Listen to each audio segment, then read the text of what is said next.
I think I've said this before, I stumbled across the Pritchard Committee only because we were new to the area. I'm one of those parents that always wants to be involved with my kids.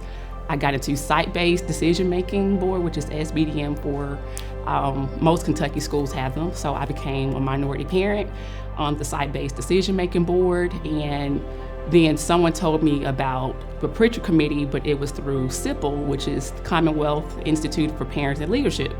Had no idea what that was, but I saw parent and leadership, something with Kentucky. So I became part of that class, and I met Laura Beard and was connected with a lot of great parents across the state of Kentucky. Graduated from that class in 2023.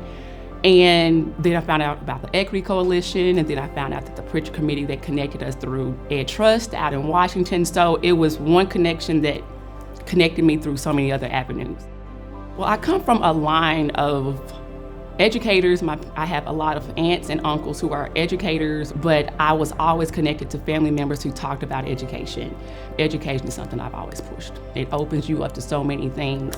Reading is something I really push. There's not a book that I would not encourage my kids not to read if it gives them an opportunity to just to tap into something bigger. So yeah, education is something I've always pushed. I was a teenage mother.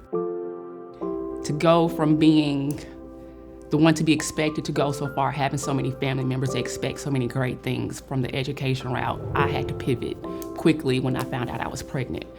And I continued my education. I moved from Mississippi State to University of Memphis, but I had to do it while I was also on welfare.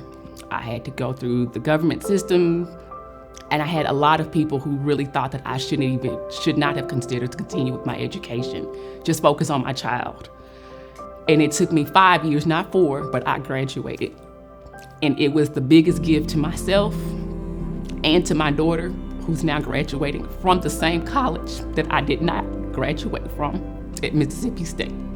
There will be things and there may be decisions that you make that will probably allow people to think you are now a statistic. You now will be one of those type of people because you made a certain decision. But because I finished, one of the first gifts that I gave to myself after I got my diploma is I went to the WIC office and I went to the welfare office and I said, close my case because I got a job.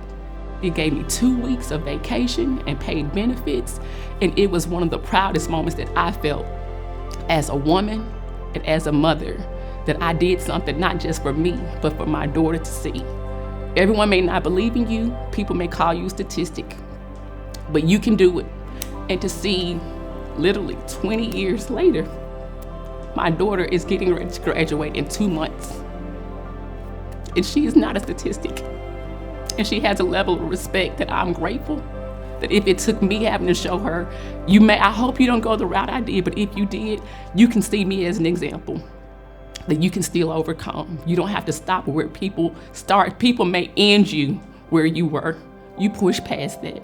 Education has gained me respect for myself, because if I don't have it, I don't care what anyone else has, but I have a level of respect for myself, and I was able to prove it to my 3 children. And if no one else sees it, those 3 are good enough for me.